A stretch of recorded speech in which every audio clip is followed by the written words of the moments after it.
Weekday mornings from 9 to 11 Eastern. Into the Night.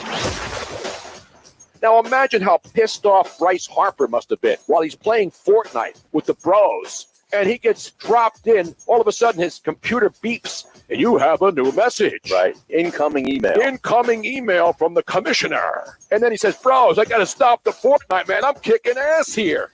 I got to put down my joysticks. Brah. By the way, that's Snell Bra, man. That dude, that's my boy right there. And he's got to read a 67-page report, Harry There's Mays. no way Snell Bra made it to page 3. Okay? Let's be real. Snell Bra probably opened the first page and said, screw this. He's not getting paid $7 million to read this. Hell no. 67 pages. You got to pay me double what I was supposed to get. Then I'm getting taxed? It's just not worth it, man. It's just not worth it. I mean, I'm only getting paid to read 20 pages of it. Into the Night with Tony Bruno and Harry Mays. Weeknights at 10 Eastern. Game time decisions. I'm Gabriel Morency, inviting you to join me and the Raging Redhead, Cam Stewart, weekdays at 6 Eastern on SB Nation Radio, the loudest station in the nation. No games, no problem. We've got your back. Weekdays at 6. We throw it down. Best bets, props. If they're playing, we'll find a number on it. Bring it. Weekdays at 6. SB Nation Radio. Game time decisions. Game time decisions with Gabe Morency and Cam Stewart. Weekdays at 6 p.m. Eastern. This is the Big E Sports Show on SB Nation Radio. Hi, this is Elissa Walker-Campbell, host of the Big E Sports Show that airs every Friday night from 8 to 10 Eastern right here at SB Nation Radio. Every week we promise to deliver the biggest and best in sports and go beyond the X's and O's. Some of our guests include Dick Vermeil, Tony Dungy, Dan Reeves, and Rick Carlisle. We've always got you covered. Hear the Big E Sports Show every Friday night from 8 p.m. to 10 p.m. Eastern Time on SB Nation Radio. Wake up call. So back to baseball. Doesn't it feel like Groundhog's Day? It does. Every day, same thing. Every day there's a little bit of news. Yeah. So I bring you a little bit of news. But I feel like I'm on a streak that I don't want to break. I got to bring something to the table about the Major League Baseball negotiations every day. Otherwise, I'll feel like I lost it. The day I don't do it is the day that we're talking about first pitch. Yeah, exactly, when they're finally coming back. So Rob Manfred said yesterday there will be 100%. He guarantees there's 100% chance there'll be baseball. Who's saving? So how can he be so sure that he's going to do this? To refresh the course, it's so funny. I feel like I've repeated this 1,000 times. We should just play yesterday and the day before segment. Take a break. We need a break. You're right. It's like Groundhog's Day, except I'm not getting better at a particular skill. I haven't learned ice sculpture with a chainsaw yet. Wake Up Call with Tony D and Ron Culver. Weekday mornings. Pharrell. Coast to coast. The Cowboys want to make Dak the second highest paid quarterback in the league. Dak wants to make the most money. Essentially, every guy in the league that's a quarterback's making somewhere between 25 and 35 million. Aren't they all making fat money? And aren't they all the eventual demise? These contracts with quarterbacks, the demise of football teams. When you have to pay one guy that much money, it breaks up the team. Pharrell Coast to Coast with Scott Pharrell. Weekdays from 4 p.m. to 6 p.m. Eastern. Jay Farner here, CEO of Rocket Mortgage. Making the right financial decisions has never been more important. When you turn to Rocket Mortgage, we can help guide you to those right decisions now when they matter most. Mortgage rates are near historic lows, so now is a great time to call 8338-ROCKET. And if you need some extra money, a cash out refund. Not much, man. How about you? You're looking for. Call today at 8338-ROCKET or go to rocketmortgage.com to learn more. Call for cost information and conditions. Equal housing lender. Licensed in all 50 states. NMLS number 3030. No. Set your system's volume control for slightly above the normal listening level. Let's go. Second level thinking is defined as looking beyond the easy, obvious conclusions. You got to do some smart thinking. Welcome to the second level. A Gal Media property in partnership with Jacob Media, where we go beyond the box score. Presented by Rocket Mortgage by Quicken Loans. Rocket Mortgage is with you every step of the way. From the O'Reilly Auto Parts Studios, here's your host, Eitan Shander. Midweek, and it's a draining one, right? I mean, this is what happens when you do have the return of sports. Things that surround it, some storylines that are ludicrous, others that, you struggle to put together and try and make some sense of it. And that's what we'll do, from the ludicrous in Major League Baseball to trying to make sense of what happened with Bubba Wallace's garage, the pull cord for the actual garage door, whether or not, as I've seen headlines that Wallace himself says it's straight up a noose, versus the FBI saying no crime occurred. So this thing is not going away by any means. And who knows if you want to look at multiple sides to this, because it's not just one or two. Now, the two sides in Major League Baseball apparently have come together, and I'm actually pretty happy. I'll leave you with this. We'll get into both of these stories, the meat of them, in 5 minutes, but I'm pretty happy with the overall reaction, including here in Philadelphia. I was a little concerned about the reaction in Philadelphia, knowing how much so many people here love their Phillies no matter what's going on. Now, I got a nice little toy, and I'm pretty excited to go out and use it. And it's probably going to be looked at as the White Claw of GPS trackers, but so be it. I've already gone over that. You've heard the promo by now, so we've already pushed the limits on what you can drink on the golf course. And I got this thing, and must have been a 3:30 a.m. purchase, because it sounded like a really cool idea, where, you know, these caps that, or these pins that you can slide on your brim. So if you're a good enough golfer and get on the green before everybody else, you can mark your ball. Or if you're playing with somebody who's equally as bad as you can mark their ball so it doesn't get in your way. There's this GPS thing that will actually talk to you. Now, I don't know how good it is. I don't know how accurate it is. It seemed like it was one of these Fisher-Price, my first GPS things, but I'm excited to use it today. I'm going to get outside today. It's been a little bit. I feel like we've got a couple of draining stories that we're going to have to get to in a couple of minutes, so make the most of your time outside today. Jay Farner here, CEO of Rocket Mortgage. Making the right financial decisions has never been more important. When you turn to Rocket Mortgage, we can help guide you to those right decisions now, when they matter most. Mortgage rates are near historic lows, so now is a great time to call 8338-ROCKET. And if you need some extra money, a cash-out refinance could give you that financial boost you're looking for. Call today at 8338-ROCKET or go to rocketmortgage.com to learn more. Call for cost information and conditions. Equal housing lender. Licensed in all 50 states. NMLS number 3030. Liberty Mutual Insurance Company presents and Doug. Breathe out and repeat after me. Liberty Mutual customizes your car insurance so you only pay for what you need. Liberty Mutual customizes your car insurance so you only pay for what you need. Your bird is eating my candles. Your bird is eating my candles. No, seriously, he's making a mess. No, seriously. Liberty, liberty, liberty, liberty. Get a customized quote at libertymutual.com. Over 2.5 million airline passengers fly every day in the United States. Those passengers depend on reliable airplanes, and those planes need certified aircraft technicians. That's where you come in.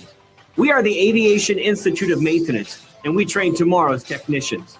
We train our students hands-on with real aircraft, develop their skills, and prepare them for real jobs in the industry. The Bureau of Labor Statistics reports the average aircraft technician in the United States makes over $62,000 a year. The job opportunity is there. The money is there. If you want to work with your hands, it's a perfect place for you. Call 800-876-0097. I'm very impressed with the AIM curriculum. The school's keeping pace with the demands of the industry. The potential for growth is astounding. At the Aviation Institute of Maintenance, we train tomorrow's technicians. 800-876-0097. 800-876-0097. Oh, we have Ryan at My name is 11:40. Megan Eddings, founder and CEO of Excel Lifestyle. All right. Shows that wearing a face mask drastically reduces the spread of the coronavirus. Excel Lifestyle's Prima antibacterial face masks are soft, washable, and double layer for added protection. To purchase you and your loved one's face mask, please go to excellifestyle.com. That's ACCEL lifestyle.com. Once we receive your order, we will ship your masks out immediately. Thank you and stay safe. You're going on a trip, but where are you going to stay? How much will it cost? Well, it'll cost less by booking on besthotelrates.com. It's such a nice day out, and it's been besthotelrates.com been like so works with humid the all last top 3 or 4 hotels days in that the it's just country been painful while to do delivering anything you great outside. hotel and room choices for the best prices. Today's my busiest Why day of the wait? week, Go and to I'm just being a besthotelrates.com, baby. enter your email address, and 'Cause I start wanna go shopping out. for your next hotel room. Just be out. Besthotelrates.com. It's in the name. besthotelrates.com. Probably be inside for like 8 hours at least. No, 12. Like you.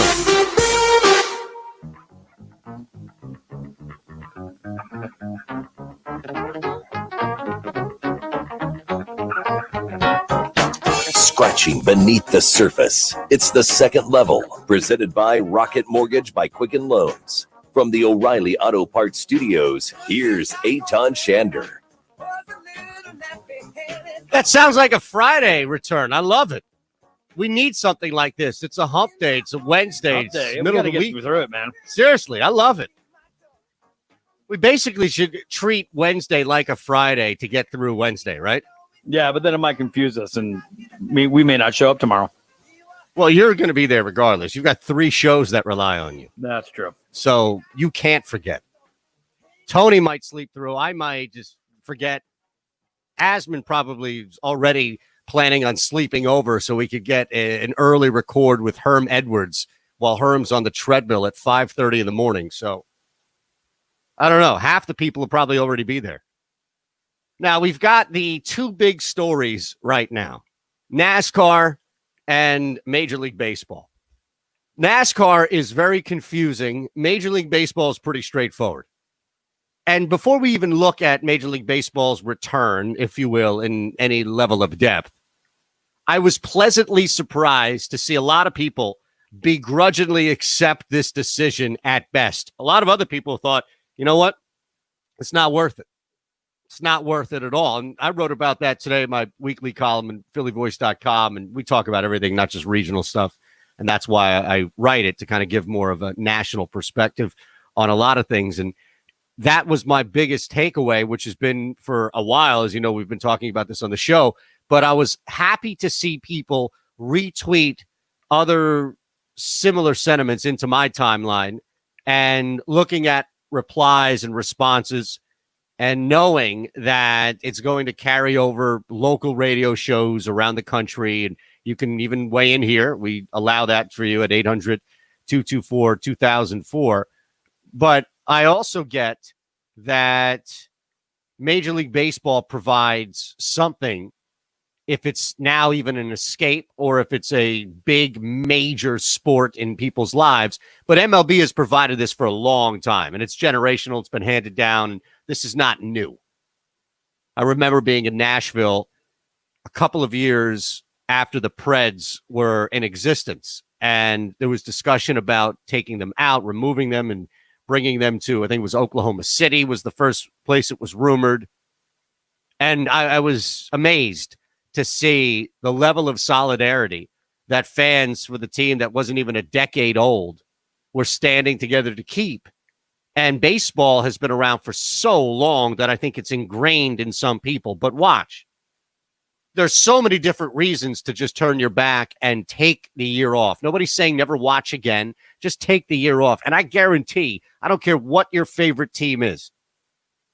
I don't care if you root for a bottom feeder in the Orioles or you root for a contender in the Yankees. You want to stretch it wherever it may be around this country, whatever team you root for. I'm going to bet in my head and with you as well, if you'd like, that you average about 60 games a year that you miss. Now, I'd push it. I didn't want to come out right away and say you probably average 60 games a year that you watch, but it's easy for you to miss 60 games. Now, as far as NASCAR is concerned, and this is the bigger story from a head scratcher, the FBI comes out. I'll just read you where we are right now, and let's try and make sense of this. FBI agents investigated the noose that was found hanging in Bubba Wallace's garage. No crime was committed, according to the feds, because the noose wasn't actually a noose. In fact, as this announcement came down yesterday, FBI officials said security video shows the rope had been hung in the Talladega Sports Super Speedway 8 months in that garage before anybody like Bubba Wallace would be assigned that garage to make pulling down the garage door easier. Since Wallace was only assigned the garage last week, the report says, quote, nobody could have known, end quote, the rope had been there since last year. Now, this has, as you have seen, and I'm sure you're not living under a Twitter rock, prompted a lot of outrage on both sides.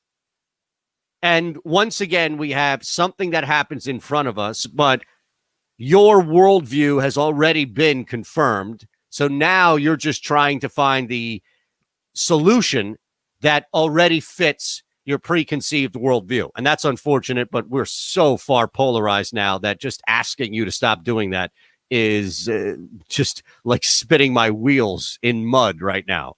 It's going to take a lot more to untie that thick ball of knots than simply asking you to pause and remove yourself from your worldview, your preconceived worldview, from fill in the blank, in this case, NASCAR, Bubba Wallace, and all the other factors involved in this story, and take it as, because it will never be 100%, but as objective as you can. It's very difficult. I understand that. So outrage, disbelief, shock, almost glee. I saw all of these as a form of reaction on social media. And it's rare that I have conversations with people in real life that mirror what happens in social, especially when it comes to, you would be surprised how often I have a conversation with somebody in real life and none of the main evils and problems and issues that drown out a conversation on Twitter even get brought up. In this case, it's stretched because it was sports and it was a much bigger story.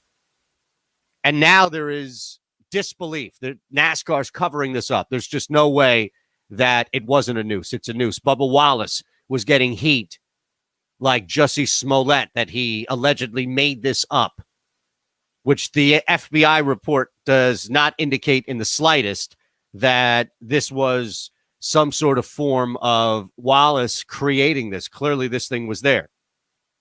It most likely comes down to interpretation.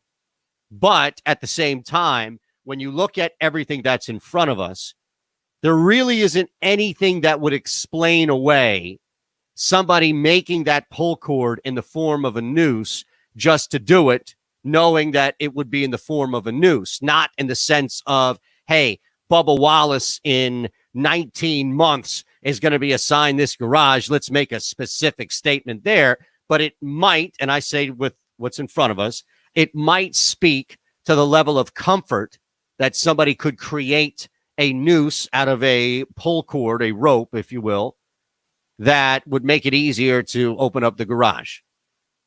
And I don't think that this takes away from what Bubba Wallace went through when he wore a Black Lives Matter, I Can't Breathe shirt, and what the sport went through as far as backlash when they banned the Confederate flag.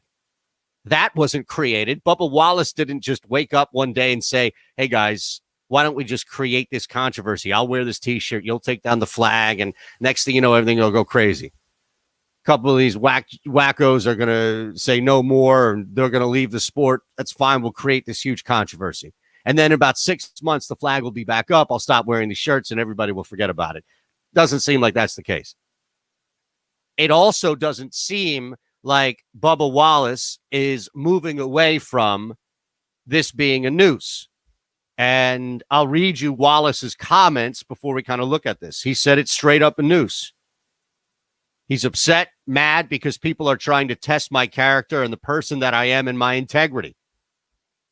And went on explaining that it was way more of what they saw, evidence to the prior of it being a noose, than it not being anything like that. So here's where I'm at. And I'm trying to figure this thing out with as much, because I know it's not going to be 100% objectivity as possible.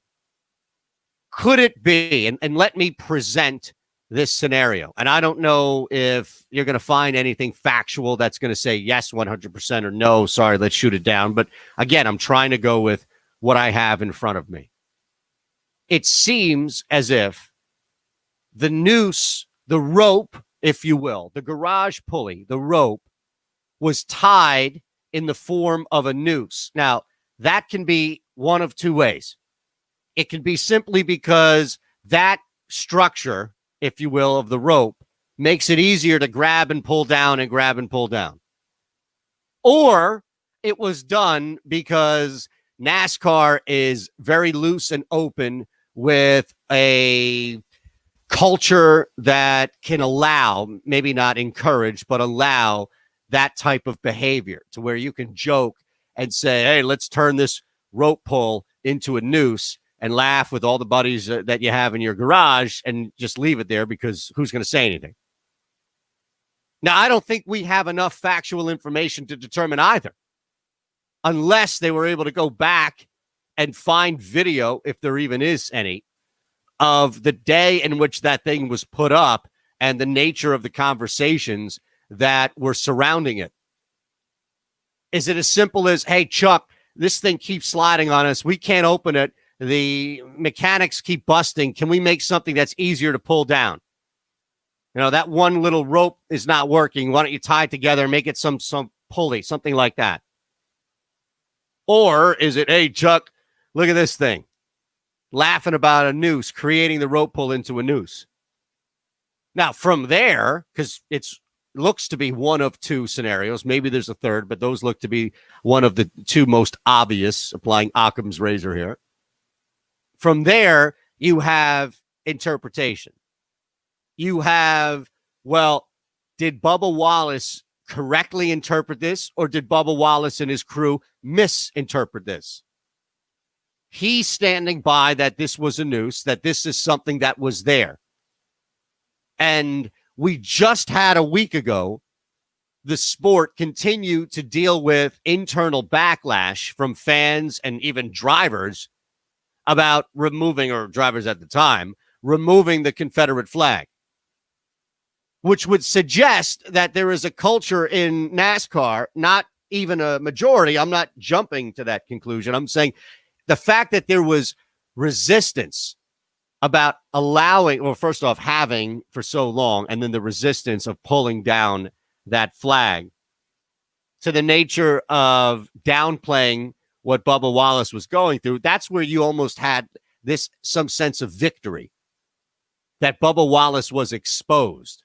I don't think, based on what Bubba has already been through and what the sport has already tried to do and done effectively by removing the flag, and the reaction subsequently as a result of that, that this is simply Bubba created it. And we know from the FBI report that he didn't create this.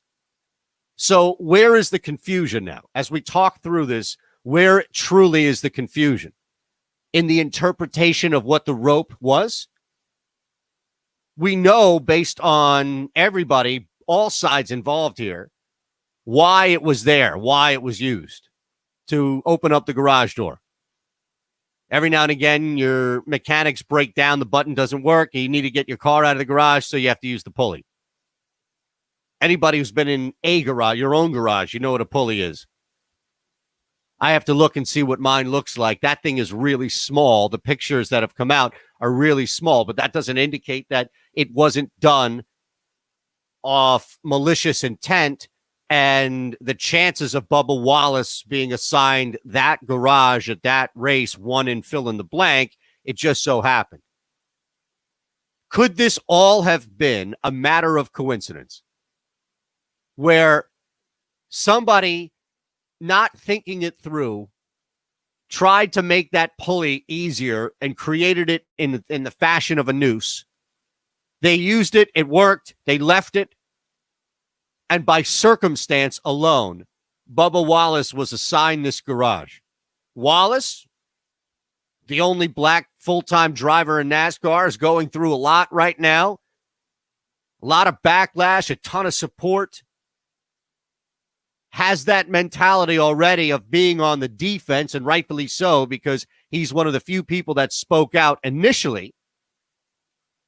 And we saw what happened, of course, with the whole thing, and this would be something that you would honestly believe would be already in his mind or his team's mind. Like, are you serious? What is this? Fresh off of the removal of the flag, fresh off of people on Twitter continuing to bash us for trying to stand up for what we believe. And now we have this news. I think we are approaching that level of multiple circumstances working together to form what just happened. Except the first one, I don't know what happened. I don't know if this was done initially under malicious intent or if it was simply created to make things easier to open up the garage. At Shander Show, twitch.tv/Shander Show, 800-224-2004. Welcome. This is, we've had with a couple of stories that we've talked about over the last, couple of weeks, it feels like now, maybe even months, to where these things jump outside of just sports. So we give you a forum, a chance to talk about it. Also, baseball's back. We'll have to talk about that, unfortunately, coming up. Ryan Ballinger, 1140 Eastern, all here on the Second Level. Introducing AutomotiveMap.com, a brand new website for anyone interested in what's happening in the world of automobiles. From reviews on the latest vehicles to vintage rides to tips on keeping your family safe on the road, AutomotiveMap.com has something for you. If you love cars, trucks, and SUVs, and the amazing technology hitting your favorite showroom, check out the brand new AutomotiveMap.com. Pushing the Odds with Matt Perrault. Tim Brando on Twitter to follow him, joining us on the Progressive guest line. People are saying without students on campus, you can't play college football. We can thank Mark Emmert for opening his mouth and inserting foot. Mark Emmert has no jurisdiction really over college football, but there's a little thing called the 1984 Supreme Court lawsuit won by the Universities of Georgia and Oklahoma that forced the NCAA out of the financial realm of college football. It's like the guy in the California system making this sweeping statement about nothing but online classes later in the year, and he's making the decision with data in May. These guys that just want to see their names in print making bold decisions that they don't have to make, they illustrate what happens with misuse of power. And the real leaders are doing the right things behind the scenes, and then they'll make their splash when the time comes. And I'm telling you, I think that time will be sometime next month. Pushing the Odds with Matt Perrault. Weekday afternoons from 1 to 4 Eastern on SB Nation Radio. Into the night. Seriously now. Are we done with this yet? Not yet. What do you mean, are we done? You called here. You want me to be like a regular talk show host and just hang up on you and run him? Should I run him, Eric? Rack him. No, I'm not racking him. They're not racking him. Jim Rome only racks great calls. He has a take, but he sort of sucks at the same time. I think that's going to be my new thing. You know, you had a take or two, but for the most part, I got to run you. Into the Night with Tony Bruno and Harry Mays. Weeknights at 10 Eastern. Into the Night. Tim Kirkjian on the line with us from ESPN. You've been around this a long time. Have you ever seen anything this crazy when it comes to two sides trying to get together to figure out how to restart their sport? No, Tony, I haven't. I covered the 81 strike, and we didn't have, stories every 20 minutes seemingly, but that's what we have here, and this is why it's so much more difficult to make a deal, because everything that comes out becomes a gigantic thing. Just a small note becomes a big story, and that's just the nature of our business day. But you don't have to go that far back. When Michael Weiner ran the Players Association, he was so good at this that a CBA was negotiated, and no one really knew that they were really, really underway, and suddenly it was over. That's the way it should be, but it certainly doesn't work that way today. Into the Night with Tony Bruno and Harry Mays. Weeknights at 10 Eastern.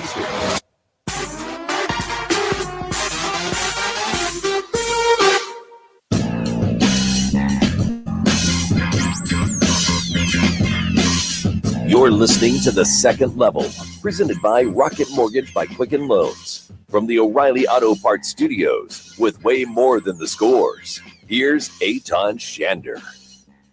So baseball's back, 60 games, snore fest, nothing matters. Why? Bryce Harper, year 2 of a 13-year deal, and it's a waste. Here's the question that I have for any holdout. It's a two-part question, A and B. If you're still super excited for baseball just to be back and you don't realize that it's going to coincide with a crazy amount of sports jammed down your throat, from the NHL run to the Cup to LeBron and Kawhi battling it out to take on Milwaukee. PGA is lighting it up right now. This whole thing is going to be insane. UFC is continuing to move in the right direction. Everything that we have around us is going to eclipse a small, minuscule, meaningless baseball season that only tallies 60 games to get to a playoffs that hasn't even been adjusted. At least the NBA tweaked a little bit, but you're going to be inundated with all these other things. I don't know how baseball even makes it on your list of priorities.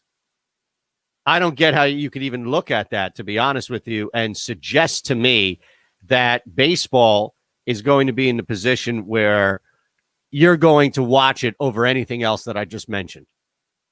And you're never going to have just baseball on. It's not like it used to be. I mentioned this GPS thing, right, that I had. I got clips on your hat and everything. I took it out of the box, immediately dropped it, and now I can't get it to work. Now, to be fair, it's the first time it's charging, and it doesn't look like it has much juice. But when I try and turn it on, the screen is just basically flashing. And it's not even like a watch, all nines or something like that.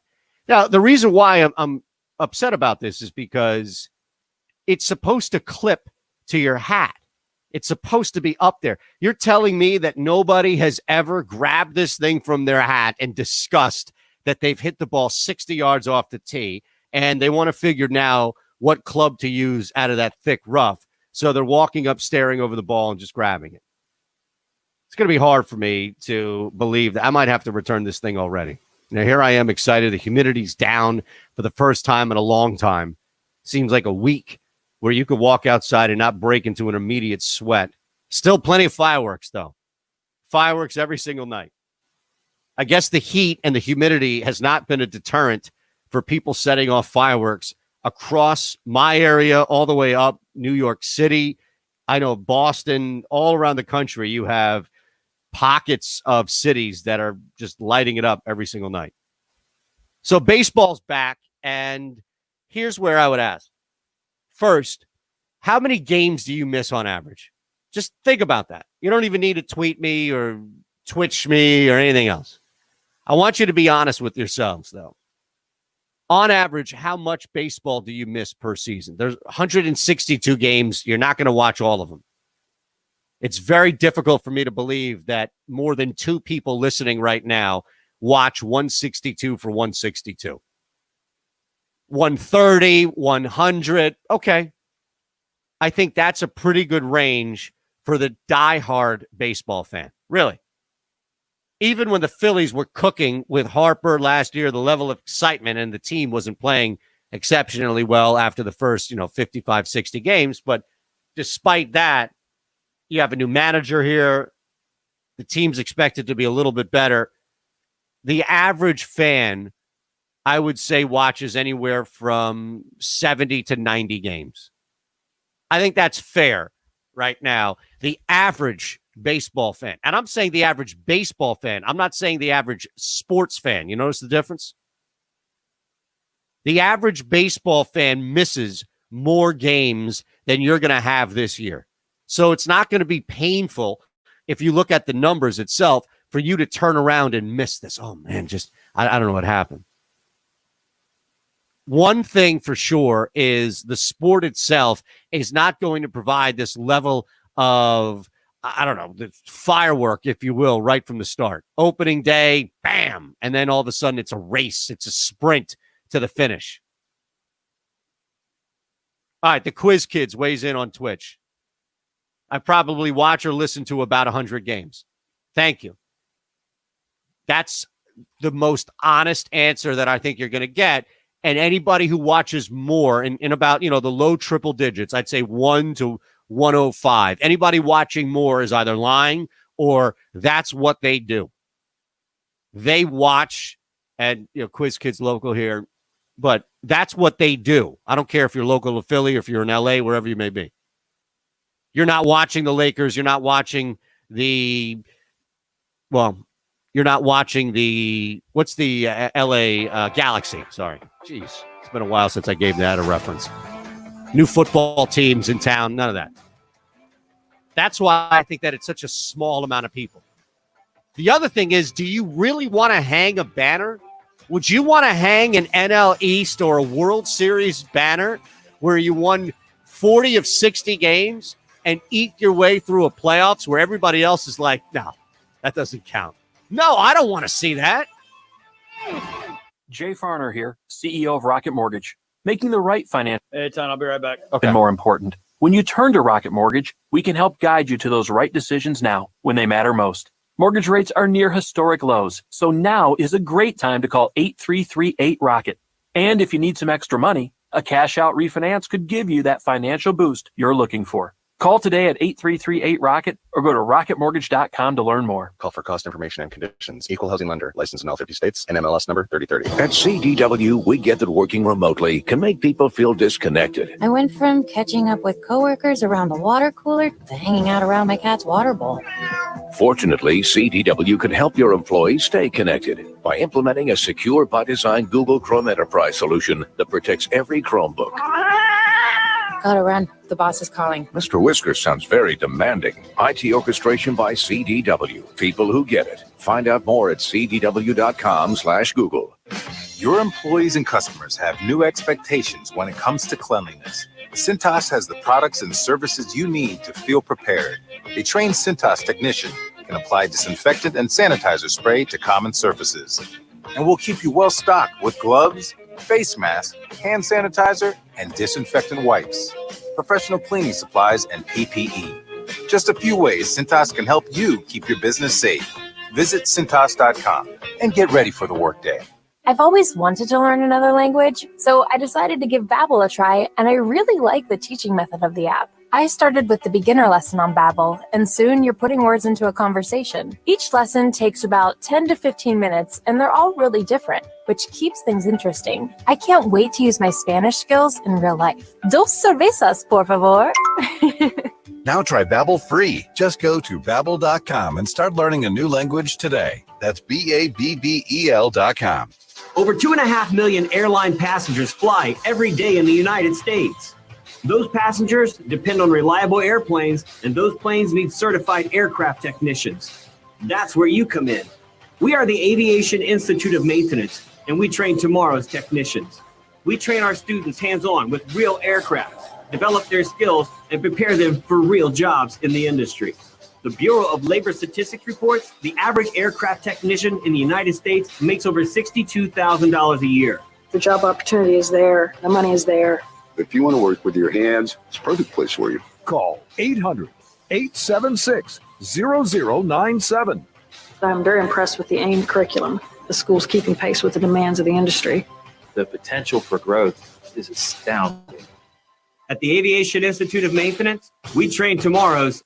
Hey, Balanji's up right now, right? Yeah. All right, let me give him a call. 876-0097.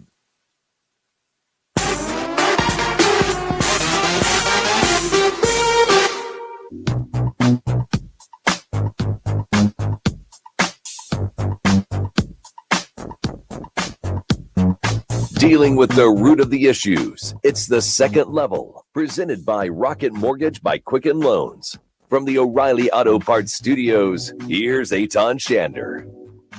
Well, some big news going on in the PGA, and some of it good, some of it bad, as we have another tournament and really coming off two great tournaments, but golfers testing positive is not great. We go out to the guest line. Bring in Ryan Ballengee. At Ryan Ballengee. I'm sorry? He's not on just yet. Okay. I apologize. Well, in the meantime, let me tell you what happened. Brooks Koepka will also withdraw from the Travelers after his caddy tests positive for the coronavirus. So you've got Ricky Elliott, Koepka's caddy, testing positive for corona. And it's going to be an issue moving forward, as this is what happens when you have sports return playing when the virus is still very active.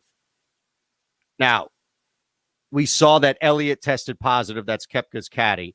Wednesday morning, that's today, at TPC River Highlands, having previously tested negative 48 hours earlier when he arrived at the tournament. We have to also understand that just because you get a test doesn't mean that the test is 100% accurate. We have seen before false positives become negatives become a major problem for hospitals, where somebody gets tested, it comes back, it's a negative test, they come back 2 days later sick. I don't know what happened. Test it again. And I don't know if that's the case, because Elliott, Koepka, and their coach went for additional tests after playing a practice round on Tuesday with Graham McDowell. And McDowell is out from the Travelers after his caddy tested positive. McDowell's caddy is isolating. McDowell tested negative on Monday, had another test, Wednesday morning, and is headed back to Orlando. Good to go. All right, let's bring in Ryan Ballengee and try and make sense of what's happening here on and off the course. At Ryan Ballengee, owner at Golf News Net, thegolfnewsnet.com. Ryan, Eitan Shander, as always, it's a pleasure, man. Thanks again for the time. Let's start with the bad, and we'll move our way to the good. No Koepka, that's the latest withdrawal. How serious is this, or is it a matter of everybody that is coming up positive is okay, but you clearly need to have precautionary methods, meaning serious to the point where the PGA would be thinking about shutting events down, or less serious to where it's as long as we get the people who are tested positive out, things can progress as we know them? I wish I had a definitive answer, Eitan. I'm not certain what we do from here. And I was just on the phone with a buddy of mine who's out on tour regularly. And there's just a lot of conversation right now about where do we go from here, and what is the domino that makes this schedule, this reboot, fall. Is it Brooks Koepka withdrawing because of his caddy Ricky Elliott apparently contracting COVID-19? Does Brooks decide from here that I've got plenty of money, I've got nothing to risk, I'm not going to risk my health or my team's health by being out here? I'm done for a while. Is that it? Do other players decide the same thing? I think that what we've learned in the last 24, 36 hours with Cameron Champ testing positive, Graham McDowell's caddy testing positive, now Ricky Elliott from Brooks Koepka's caddy testing positive, is that the bubble does not exist. Brooks has been adamant that he has tried very hard with his team to maintain some sense of lock, that do the right things, do it the right way, take the precautions, and we'll be all right.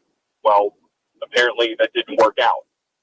So I guess we just don't know from here where we go. And I think the next 24, 36 hours are somewhat pivotal.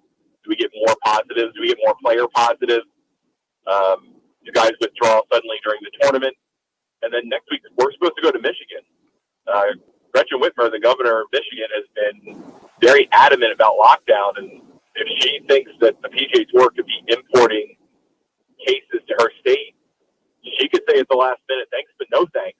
You're not having this thing here. So this is a concerning moment.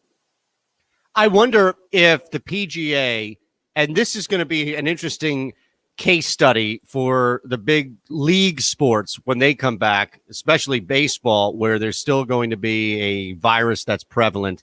NBA, we know, NHL in the backdrop as well. But this is now going to be the frontline case study to where I wonder how the PGA deals with this scenario, Ryan. And it's a hypothetical, so I turn to you based on how much you know about the sport and, of course, the governing body that runs it.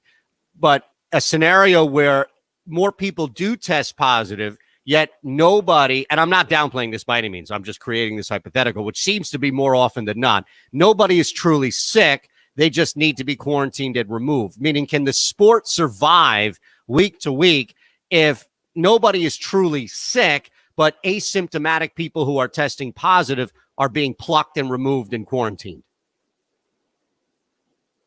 Yeah, I guess that, what's the breakdown of that, right? I mean, the estimate is maybe anywhere from a third to a half of people who have COVID are asymptomatic or lightly symptomatic. But you have Nick Watney, who started to kind of feel shortness of breath, right, and had a health device on his wrist basically tell him, hey, something's up, and that triggered him to go get a test. You've got Cameron Champ, who is going to be tested because he's coming back out to the tour.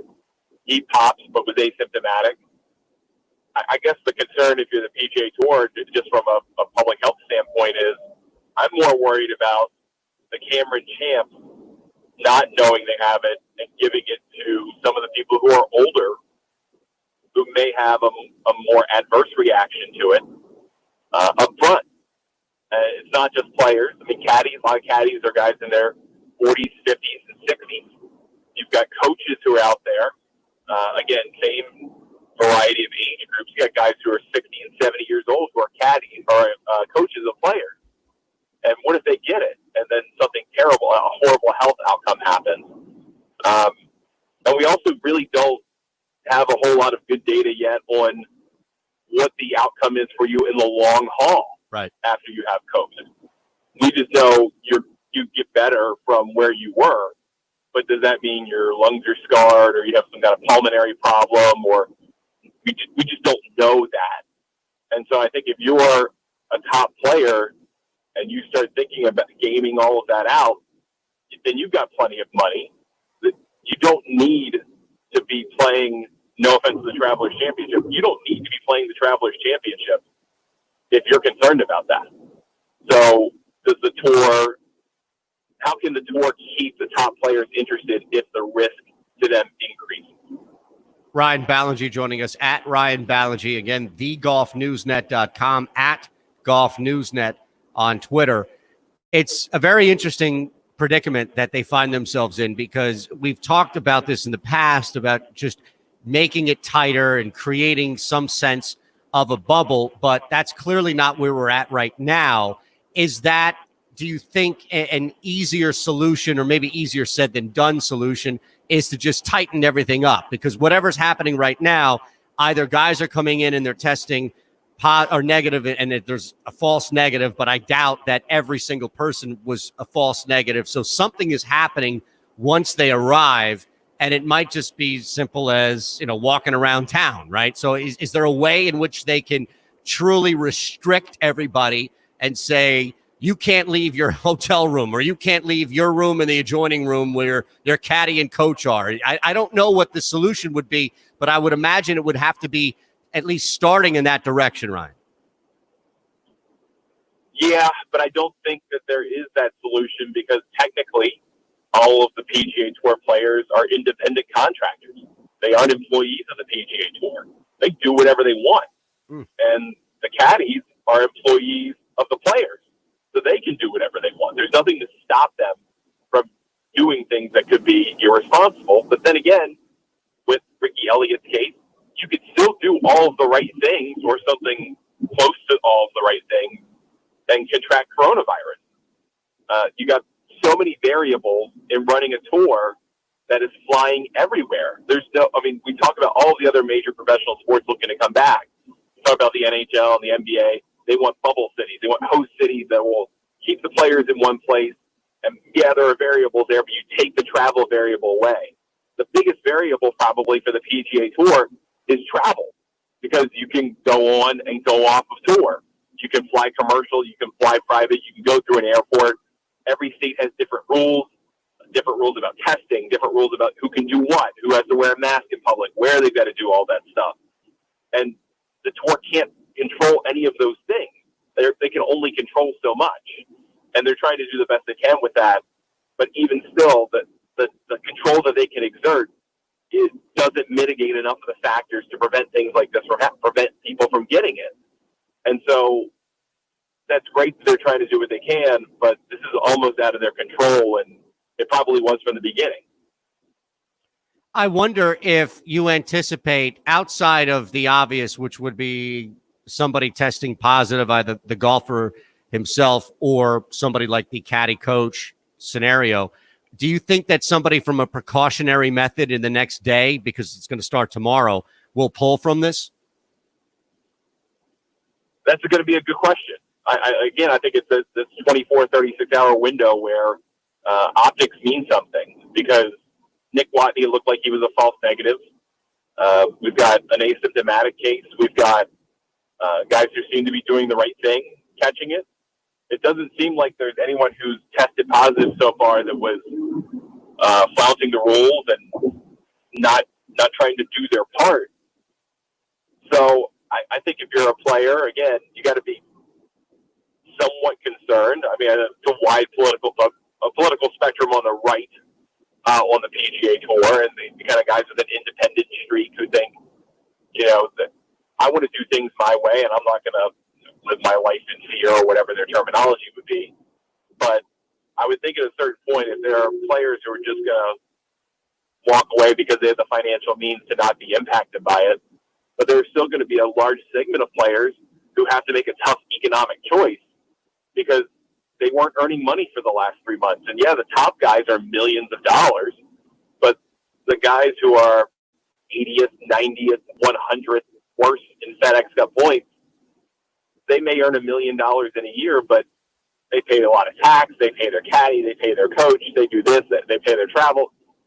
So they're, not that they're hurting for money, but their lifestyle is going to dramatically change if they don't play.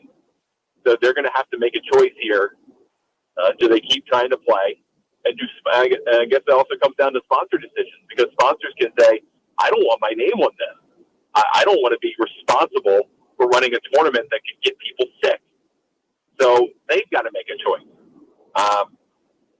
It's going to be a tough set of decisions, I think, for some people. And I don't know if it's going to necessarily mean mass withdrawals. I don't think that's going to be the case. But if a couple of top names decide, you know what, no thanks, then maybe the tour starts to reevaluate how they're going to do this. Well, that's where I was leading, and I'm glad you brought that up at the end, because the biggest, most obvious name would be if Tiger Woods came out and said, I'm taking 4 to 6 weeks off because I don't trust the safety. I feel fine. My back's great. I'm ready to go out and play golf, but I don't feel safe out there. You're right. It would take more than just one golfer, but Tiger kind of represents more than just one golfer. He does. And I think about, I had this conversation with someone the other night. Memorial is going to be the first and right now only tournament between now and mid-August to allow some fans on the ground. I think it's 20% of their normal capacity. So as many as 8,000 people a day could be on the ground at Muirfield Village. Well, Tiger plays, 7,999 of them are going to be with Tiger Woods. And there's no way, even on a 200-acre property, that you can properly distance people in that situation. Now, they're supposed to wear masks. Everyone who attends the tournament is supposed to wear masks on probably a 90-plus degree day in central Ohio. Mm-hmm. There are going to be people who take the mask off, and they're going to stand shoulder to shoulder and 3 and 4 deep because they want to watch Tiger Woods play. That's going to be a pretty brutal look for the PGA Tour if that happens. So would Tiger say, I love this tournament, 5-time winner, Jack, but I'm going to play the tournament you have scheduled at Muirfield Village with no fans the week before. We need to wrap it up. Instead of the one with the fans. Right. Because I don't personally want to be responsible for people catching coronavirus to watch me play golf. Ryan, if that happens, that's crazy. Awesome as always. I appreciate the insight. It's a tough story that's coming out of the tour now, so we'll keep our eye on what happens at the Travelers. Thank you again at Ryan Ballengee, thegolfnewsnet.com, at Golf Newsnet. Thank you, sir.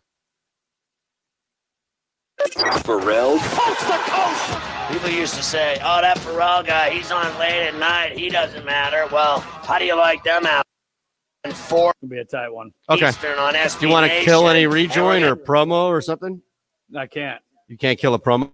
No, everything has to be timed out. Ah, okay. Nights, mornings, weekends, Pharrell coast to coast. Because if I kill a promo, I'm effectively hurting one of our affiliates. PM Eastern. Or, cutting out one of their local spots. I just got an email. It's all right. that this bicycle. No, it was weird. I kept calling Ryan, and it kept going. It was like a busy signal. Oh, over that's and all over right. and over again. I was like, "What the hell's going on?" So I texted him, and he's like, "No, I'm good." And I was like, "All right, must have just been in a dead area or something," because I could tell he was in his car. Idea to get a bike. Oh, no, started that's during fine. the I figured quarantine he period, was- but I wanted to get some exercise. He's All the really gyms good were- anyway. Like, Here's as the problem. far as being there. Everyone so had I the same figured something idea. was up. There were no bikes left in the city of Houston. I kid you not. I was told by someone at a Um, local sporting goods store that there was a national bike shortage. I have a simple solution to NASCAR's issue with nooses hanging from garage doors. Oh, yeah? In stock starting July. I know a guy who can install garage door openers automatically. Just like push a button and it opens? Doesn't that seem to make a lot of sense? And I think hopefully so. without the testicular cancer. My biggest question is, I mean, if this was not, it's not a news and it's just commonplace, where was the maintenance guy? Because there's a maintenance guy at Talladega who just takes care of the buildings, maybe a janitor who can't. Why didn't he come forward and go, no, that's not a news. That's this. You had whips and Yeah, they go nobody around did, ancient lands and find Like, treasure. how did I didn't know they NASCAR spend not most of their see time that with a right away? paintbrush dusting off little ounces of sand. Or in a classroom teaching hungover college That's students. right, exactly. Wake Up Call with Tony D and Ron Culver. Weekday mornings. Wake up call. Elon Musk is a brilliant guy. We'd all agree, right? Oh, yeah. Have we talked about what he named his kid? No, I don't think we ever did. How do you pronounce this? I mean, I don't know. I can't wait till this kid's old enough and he goes, I'm changing my name to Michael. And they go, oh, yeah, what was your name before? I'm Elon Musk's kid. You Yeah. tell me. Do we have to call him the artist formerly known as Elon Musk? Yeah, Baby? exactly. I don't know You how to say might it. know my dad as this super brilliant billionaire scientist. I know him as a lunatic that named me an unpronounceable name. What I want to know is when they yell at him, what are they saying? Yeah, right. If I'm his kid, I go, until you can properly pronounce this nonsense, I'm going to do whatever the hell I want. How about that? So good luck, Mom and Dad. I'm going to go smoke and drink and drive a car at 10. Bye. Wake Up Call with Tony D and Ron Culver. Weekday mornings.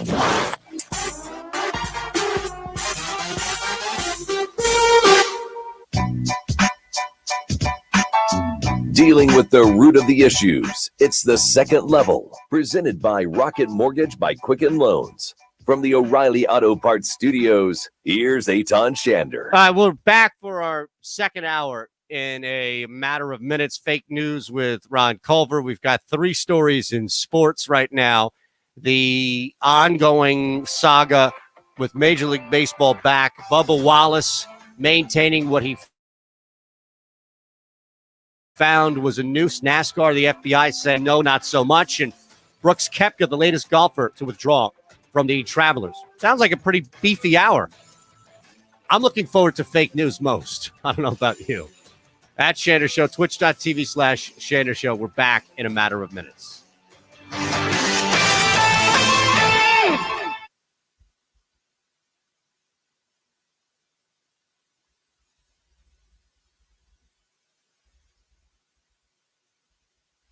Game time decisions.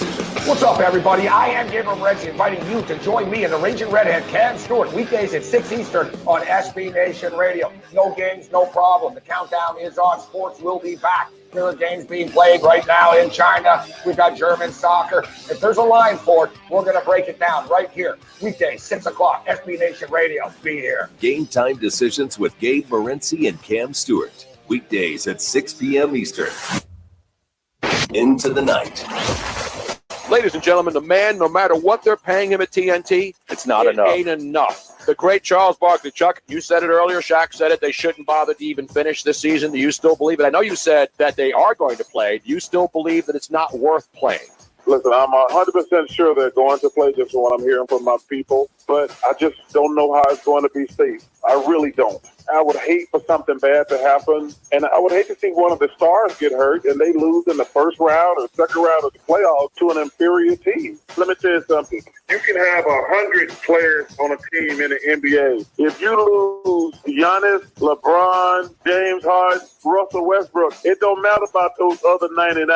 That's the thing that scares me. If Giannis gets sick and has to miss the first round of the playoffs, the Milwaukee Bucks They're not going to win. They're out. That wouldn't be fair at all. Into the Night with Tony Bruno and Harry Mays. Weeknights at 10 Eastern. The Jake Asman Show. Former MLB All-Star, a two-time World Series champion, and a dad of 8, the great Johnny Damon joining us now. You were in the movie Fever Pitch, but there's a very funny line in the movie where a fan yells out that Johnny Damon has the nicest rear end in the league. People still ask me about my rear end, and it's still pretty good, guys. Just ask my wife. I mean, we have 8 kids. The Jake Asman Show. Weekday mornings from 9 to 11 Eastern. The second level.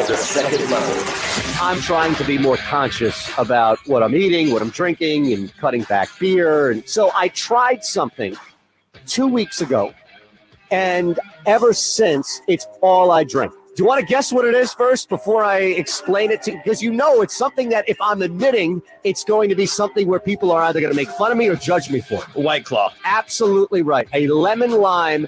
I pound those things. Think about it. You're out in the hot sun, you're walking 18, and you're drinking cold carbonated seltzer. I have to now be secretive in the drink that I'm ordering because I don't want to be publicly shamed at the golf course for just walking around with 6 or 7 White Claw. Now, does that make me immediately one of these crazy girls that you see on video in the Hamptons? Oh my God, my White Claw. Are you judging me right now? The second level. Weekdays from 11 a.m. to 1 p.m. Eastern. This is the Big E Sports Show on SB Nation Radio. Hi, this is Elissa Walker Campbell, host of the Big E Sports Show that airs every Friday night from 8 to 10 Eastern right here at SB Nation Radio. Every week we promise to deliver the biggest and best in sports and go beyond the X's and O's. Some of our guests include Dick Vermeil, Tony Dungy, Dan Reeves, and Rick Carlisle. We've always got you covered. Hear the Big E Sports Show every Friday night from 8 p.m. to 10 p.m. Eastern Time on SB Nation Radio. Hey everybody, RJ Ochoa here from SB Nation's bloggingtheboys.com, your home for the best Dallas Cowboys coverage on the web. And did you know that we have a podcast feed? The Blogging the Boys podcast feed has daily episodes breaking down the latest and greatest in the world of America's team. We have multiple shows, multiple analysts, including a Super Bowl winner. 2-time Super Bowl champion Tony Casillas is part of our rotation, and we want to make sure you are as well. We're available on Apple, Spotify, and wherever else you get your podcasts. So don't miss out. Subscribe to the Blogging the Boys podcast feed today. Into the Night. Here with Bill Sims, Into the Night. All right, Bill, where's the 30 for 30 on Bill Sims and Bill Parcells? The whole at Parcells the era with the Giants exactly. would be fascinating. How can that not be a 30 for 30, Bill? Well, one, it's a new world or an old world back then, so there's not video much of anything, and especially our interactions during practice. So his favorite, I always say this, played under Bill Parcells for 8 years. Of course, we had great success. And when he retired, I had to come home and check my birth certificate to see if my first name began with a P or an F. Because for 8 years, I was F and Sims. F and Sims. It never ended. You can spell Phil with an F. You know, well, I guess you can. Yeah. One of my teammates once said, you should just write FS, so like Lawrence Taylor does LT. And I go, what? Excuse me, what'd you say? He goes, FS. I said, I thought I heard you say that. Into the Night with Tony Bruno and Harry Mays. Weeknights at 10 Eastern. Pharrell. The Cowboys want to make Dak the second highest paid quarterback in the league. Dak wants to make the most money. Essentially, every guy in the league that's a quarterback's making somewhere between 25 and 35 million. Aren't they all making fat money? And aren't they all the eventual demise? These contracts with quarterbacks, the demise of football teams. When you have to pay one guy that much money, it breaks up the team. Pharrell Coast to Coast with Scott Pharrell. Weekdays from 4 p.m. to 6 p.m. Eastern. Jay Farner here, CEO of Rocket Mortgage. Making the right financial decisions has never been more important. When you turn to Rocket Mortgage, we can help guide you to those right decisions now, when they matter most. Mortgage rates are near historic lows, so now is a great time to call 8338-ROCKET. And if you need some extra money, a cash-out refinance could give you that financial boost you're looking for. Call today at 8338-ROCKET or go to rocketmortgage.com to learn more. Call for cost information and conditions. Equal housing lender. Licensed in all 50 states. NMLS number 3030.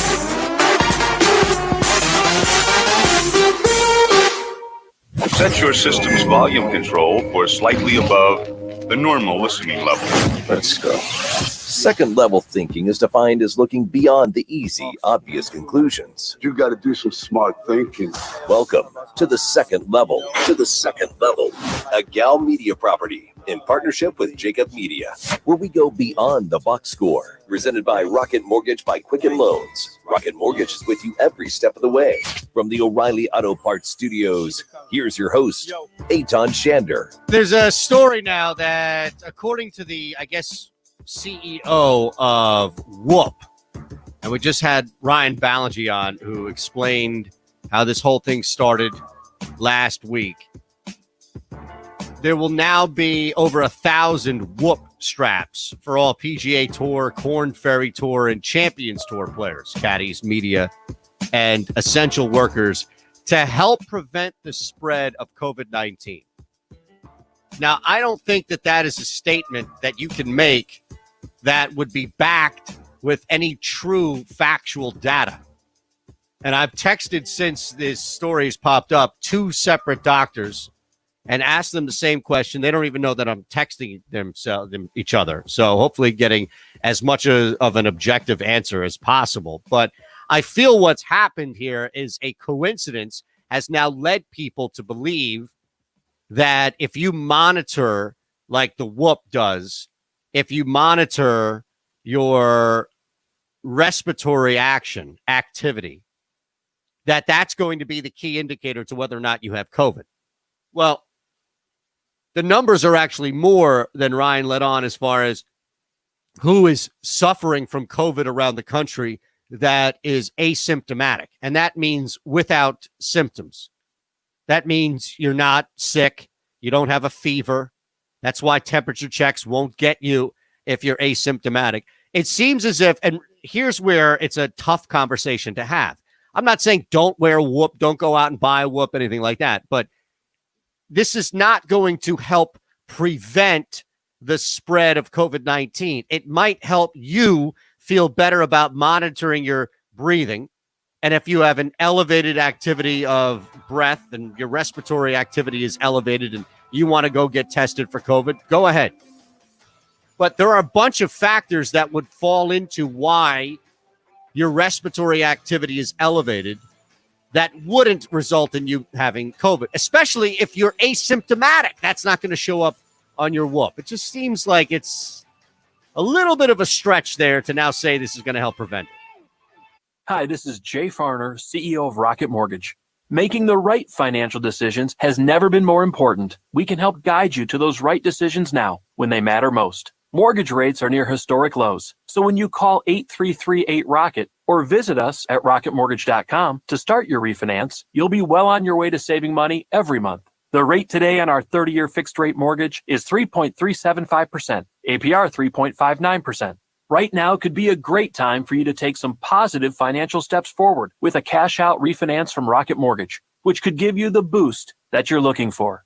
In addition, we may be able to help you refinance with little or no out-of-pocket costs. At Rocket Mortgage, we're committed to every client, every time, no exceptions, no excuses, giving you the best mortgage experience. Call us today at 8338-ROCKET or go to rocketmortgage.com to learn more. Rates subject to change. Pay 1.875% fee to receive this discounted rate. Call for cost information and conditions. Equal housing lender. Licensed in all 50 states. NMLS number 3030. At CDW, we get that working remotely can make people feel disconnected. I went from catching up with coworkers around a water cooler to hanging out around my cat's water bowl.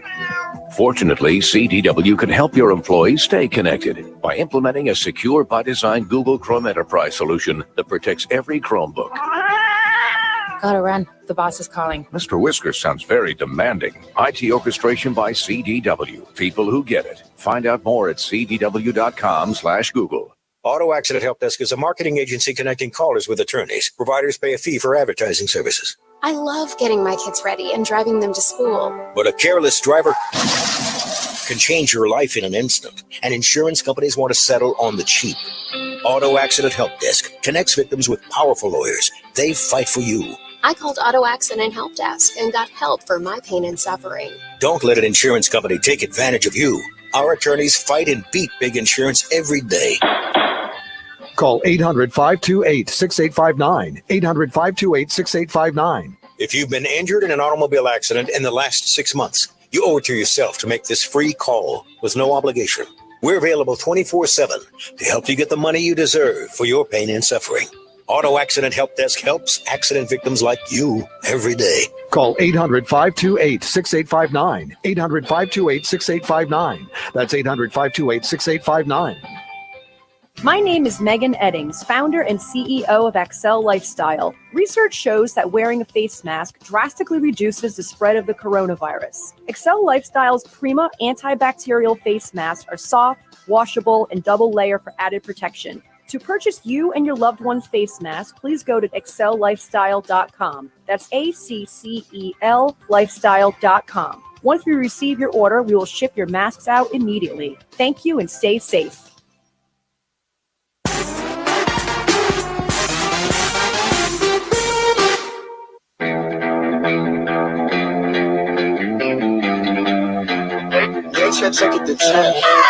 Scratching beneath the surface. It's the second level, presented by Rocket Mortgage by Quicken Loans. From the O'Reilly Auto Parts Studios, here's Eitan Shander. Now we'll get to fake news coming up in 10 minutes. 3 big stories in sports. The noose is not a noose, but it is a noose if you ask Bubba Wallace. It's not a noose if you ask the FBI.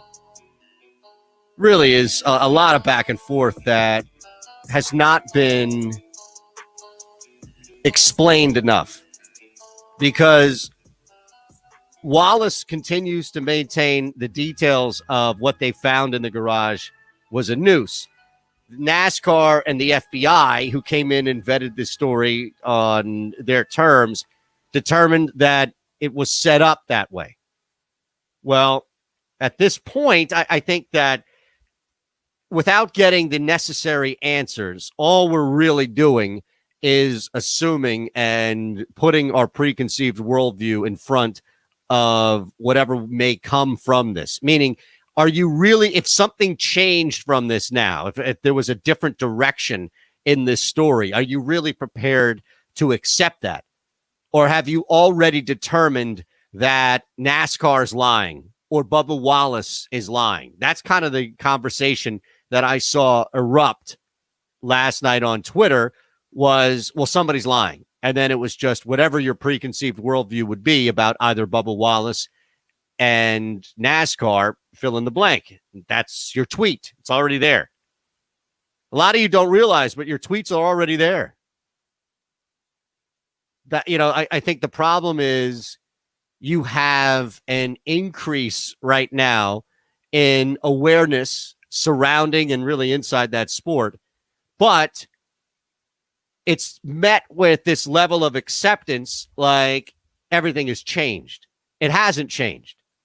And whatever happens now with this specific rope story, you're not going to get a removal of, or a complete hiding, if you will, of what happened the first 2 weeks previous to this. So I don't think that this takes away from any experiences that Bubba Wallace has gone through. I think this is an isolated incident that we should try to figure out exactly what the hell happened. And it seems like it becomes more and more difficult because you have a couple of parts in this story that could go really one of two ways. Now, I know that this has been talked about, discussed at length. I don't know if there's an easy solution here, but the sport itself is definitely going to take a hit. I can't imagine that people are as excited about watching Bubba Wallace or even the sport right now as they were before this. And that's probably the most unfortunate thing is I don't know how much of a hit the message, rightfully so, that Bubba Wallace is standing up for and sending and speaking to his base and the people that support NASCAR is going to be deafened, even if it's just a little bit. Even if it's just a small amount that there's a hit because of what happened, because the investigation found this thing was hanging as a door pull a year before he was even assigned this garage. And I guess my only question now remains, how much of this do you think was just a matter of circumstance? Right? Like how much of this is a matter of somebody tied the rope that way in a knot. And I don't know. Ron, were you a Boy Scout? I was not. No, I was not. I feel like that's the expert that we need to have on, is a Boy Scout or a Girl Scout that can say exactly whatever they want about these ropes without any fear of repercussion, right? There's no policies. There's no political stuff. That's not a noose. We need, because there are about 15 different knots, right, that you can apply. And I don't know if the knot that was tied specifically that Bubba Wallace and his team thought was a noose, or think still is a noose. Is that an actual knot? Right? I think it is. When I lived in Hawaii, I ran a kayak company. And we had all sorts of crazy knots that we used. And one of them was a knot that looks similar to that. And we did that because you can actually tighten it to get a better grip on it. So that's why that mask is there. Mask, that knot, sorry. No, that knot, the way that's done is just to create a handle or a loop that you can just grab and that's what I'm saying, right? But that's a specific knot meant for that. And I don't know. I don't have any firsthand knowledge. I wasn't a Boy Scout, so I wasn't charged. If you think about it, knots like the hangman's noose that we know of today probably originated as some sort of pulley like that. And then somebody was like, well, we already got a knot here. I can't imagine, it developing that way. Because, what's the difference between just tying a rope around, and just tying it like you would your shoelaces? Yeah, and that's the thing. The bunny ears is the go-to knot, right? When you're doing your shoelaces. So, I don't know. I just think it's what I find most surprising. First of all, I guess not so surprising that in the South they would fashion a knot like that just for using as a pulley system. Maybe there's no racial thing about it, but it's just funny that, that's in the South. But that could be commonplace throughout all of NASCAR. I don't know. I just find it funny that there wasn't a janitor working who cleans the buildings in Talladega. I know that they don't just close up that building for only 2 races a year. And they must use those speedways for something else, right? Right. So, and there's got to be a guy who's employed just to maintain stuff. Why didn't he just come forward and go, no, that knot is always like that. It's been like that for a year now. In fact, I tied it like that so I can grab the garage door and close it. And then the other thing that's beyond me, doesn't NASCAR make enough money to have automatic garage door openers? Well, I don't get it. Was it a matter of it was said in the report that it was there to make it easier, right? These garages? Yeah. No, I've been in some. There's a race this weekend at the Poconos, so I've been up there for a NASCAR event. And I think I think there's a connotation because it's a Talladega, because it's in the Deep South, that this carries a little bit more weight versus had this been discovered in the Poconos. Yes, that's where you think it's more about location. I think it's all about location. I think there's a whole slew of things that are going on behind the screen, and Bubba Wallace is just the face of it all. And just getting lambasted for no reason, getting compared to Jussie Smollett, and he had no idea. He had no clue. Right. That I get. That needs to stop. But here's the thing, though: how much of it is the interpretation versus the intent, and that these are things we don't know, right? We don't know if somebody created that knot a year ago because the damn garage door kept getting stuck, and it was easier on the hands. And then somebody just goes like, "Oh, this is Bubba Wallace's garage. Somebody did this on purpose because they're getting back at him for Black Lives Matter car that he drove last week, and the NASCAR getting rid of the Confederate flag at all the races. So somebody's trying to make a statement, right? So that's so quick to come to that conclusion. But here's the thing: I think both can be accurate as far as interpretation, and not necessarily mean that there's a legit conclusion, like a factual conclusion. What I mean is, I think both scenarios can coexist, which is somebody a year ago, maybe or maybe not, didn't realize what they were creating and tied that thing to just make it easier to open the door. And through circumstance, a year later, of all people, Bubba Wallace and his crew not only got assigned that particular garage, but it came, as you mentioned, a week after Wallace was the main guy associated with the removal of the Confederate flag and him wearing it. So he's already on the defense, and this whole thing was just a matter of circumstance. Like, now, I know you said, from last year, there's some people who posted pictures of the, they're calling it the NASCAR noose. You can go on Twitter, just type in NASCAR noose, and you'll see all the photos that pop up. Some photos date back to 2016, and you can see it just hanging there. Yeah, hanging from the garage door. I mean, I guess it's just commonplace that this is what they had. I mean, I don't know. I think, maybe time to rethink, how you fashion a that's what I mean. Like, for the garage door. Can you use a sailor's hitch? What's an acceptable knot to use that doesn't look like a noose that will also make it easier to? I remember. I think it was my grandparents' garage. You just pulled on a rope. Well, the string. No, that string breaks really easy. Well, I know, but I mean, all right. You need to update it. And these are industrial. Again, have you seen these? This is not your grandma or my garage door. These are big doors. Again, I ask you this: isn't NASCAR making enough money where they can have automatic garage door openers? I don't know. Baseball said they didn't have enough money to procure enough tests for everybody every day, and it looked to be like a $50,000. It was like $50,000 a day. I'm certain there, near raceways, there's all sorts of automotive places to go. There's probably a guy who will install garage openers there for, a couple free passes to pit row, and he'll do it for free. Right. Then he'll come in on race day, and that's when he'll install them. Well, I don't know. It would make sense that there would be an easier way. Like there would be a different way from A to B here, which is garage door doesn't open. Let's create this noose-like knot. Yeah, right? I don't know. It just, it's so bizarre to me. Let's look at this. And it's I guarantee that's got to be item number one for NASCAR to fix right away. It's like, let's make everything automatic, guys. Just push button. The bowline knot, right, is apparently what would be looked at. I guess that would be considered the noose, right? I don't know. I've never seen a bowline knot. Well, if you look at if you Google what type of knot is a noose, right? It's a slip knot. Okay, it's more of a slip knot. I see what you're saying. The bowline, would you characterize the bowline as a slip knot? Yeah, this is the type of knot that I would use to tie down a kayak. A bowline.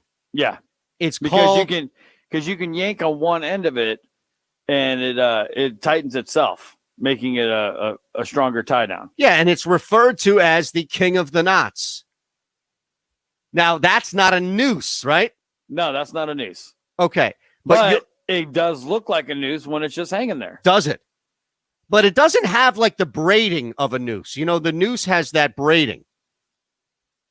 That's why the picture that I saw looked to me like a noose. Did it not to you?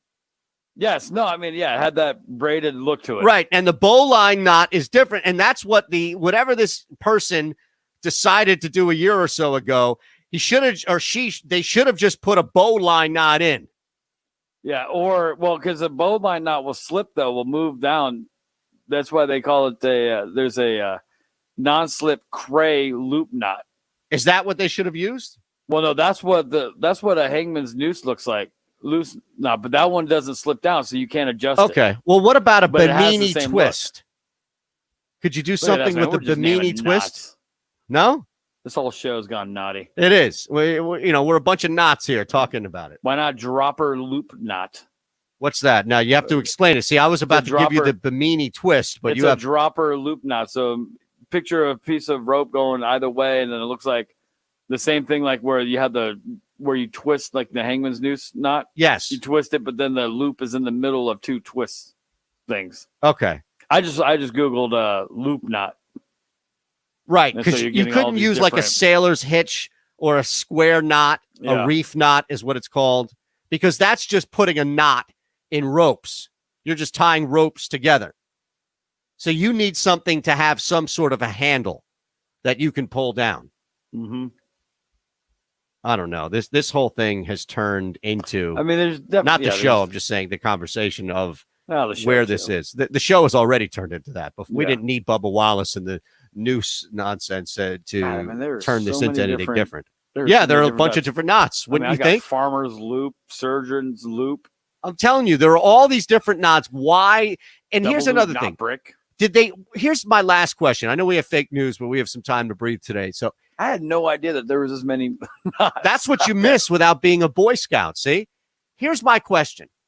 Why did the FBI need to come in? Why couldn't NASCAR? Why wasn't there somebody in the sport that was able to determine That's what I'm it was saying, a like- pull rope? Why wasn't there a janitor that said this is what it is from the get-go? You think that it's the same, Yeah, that I mean, you person think- works the same garage every year? It works all the garages. They're all stacked right next to each other. You just go down the line. I mean, they're these huge buildings. It's not individual buildings. They're huge buildings where there's many cars. Right. So I mean, like a team like Team Penske or Team Petty, they'll rent out several garages. And you think Team Petty's gone in there and they're the ones cleaning it up afterwards? No, they got a whole cleaning crew that comes in and makes it all brand new and look, smelling good again. Well, So why that's didn't that guy right. just come forward and go, no, guys, this isn't a hangman's knot. This is what it is. Right. That's what it doesn't make sense. I mean, yeah, why did the FBI get involved? Why did they send 14 guys to determine like, oh, no hate crime here. It's just this. Well, that's the thing is NASCAR needed the FBI to determine what should have been able to uncover in a matter of hours. I will hit fake news next. Our top 3 stories around the world at 12:40 Eastern, all here on the second level. Wake up call! The Carolina Panthers held a poll on Twitter asking the fans who the GOAT of the franchise has been. And they You ready said- for the choices? Yeah. Julius Peppers. Julius Peppers. Steve Smith. Steve Smith. Luke Kuechly. Luke Kuechly. That's it. I'm done. That's it? Really? Are you noticing a glaring omission? I know, right? Really? Well, I think the only MVP they've ever had. I know. A guy who's still looking for a job. Number 1 overall pick who actually lived up to the hype. He was the franchise face. Cam Newton was 15-1 MVP led them to the Super Bowl. Yeah, not good enough to make their GOAT list. I'm not going to take anything away from Julius Peppers, Steve Smith, Luke Kuechly. All fine players. He's at least put Cam Newton in a poll of the greatest players of the franchise history. Come on, Carolina. Stop it. Wake Up Call with Tony D and Ron Culver. Weekday mornings. Introducing AutomotiveMap.com, a brand new website for anyone interested in what's happening in the world of automobiles. From reviews on the latest vehicles to vintage rides to tips on keeping your family safe on the road, AutomotiveMap.com has something for you. If you love cars, trucks, and SUVs, and the amazing technology hitting your favorite showroom, check out the brand new AutomotiveMap.com. The Jake Asman Show. Jake Asman Show. I woke up optimistic. I woke up excited. I was going to make bacon for the first time in my life. Recently, during my furlough, I learned how to scramble eggs. Now, you might laugh at me. Just learned how to scramble eggs? Yes, I was a late bloomer on the eggs. But I know how to do it at an elite level now. So every morning as I get up and prep for this show, I make some scrambled eggs. Well, I was going to make bacon. The eggs were great. Eggs were done. I put the bacon on the pan. I'm like, yeah, I got some time. I'll play around. I'll make some bacon. Then I said to myself, you know what? Let me go and get dressed for work. I'll eat the bacon, then I'll go. I had totally forgotten that I left the bacon on the frying pan. I come back and I go, oh my God. My apartment smells like it's on fire. Not only was this bacon burnt, it was not edible. It was absolutely decimated. And I dropped the ball. I failed. The Jake Asman Show. Weekday mornings from 9 to 11 Eastern. The second level. That stuff got you excited, man. Like, think about it. This is the equivalent of music that pumps you up before a football or basketball or hockey game. Like, remember when theme songs for shows actually got you fired up? Like, that theme music alone, forget what you're watching on television, but the theme song alone, this is firing you up. The second level. Weekdays from 11 a.m. to 1 p.m. Eastern.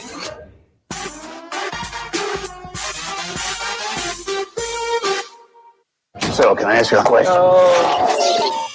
Fake news with Ron. With all the fake news out there, Don't believe those lies. it's on Shander to give it to you straight. 3 stories, but only one is fake. It's true. I know it's a weird thought, but it's true. Can Shander spot the fraud?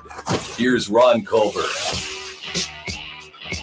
Well, yesterday you did it. Well, yeah, it's John and I both. Yeah, I don't know. I mean, maybe I'm losing my touch. I don't know yet. I figured I had to step up my game a little bit today. Yeah, you're probably going to have some weird technicality in this where the story's no like technicality. 90% real. Well, All we'll right, see. We'll see. Maybe it's a technicality. We'll see. My guess is we're probably going to have to spill over here. We only have about 5 minutes anyway, right? Well, we'll get through them quickly then. No, I don't want to rush people. You think? I mean, this might be a nice break from getting hit over the head with baseball. Bubba Wallace, Brooks Koepka. I don't know. That's true. That's very true. All right. 100 drunks Nice. illegally barricaded themselves inside a pub in England and threw beers at the cops during the standoff. What standoff? Like, what was There going was a on? standoff. Well, technically in England, it is illegal for bars to be open right now. Oh, so because of social distancing. got it. And police 100 came. drunks said, you know what? We're done with this. So they broke into a bar, seized control of it, started throwing a big old party. When the cops came to throw them out and to bust them, they started chucking beers at the cops. So a standoff ensued. The funny thing is, Boris Johnson, the president, or what is he, Prime Minister of England, right, who had planned on reopening bars across the country on July 4th.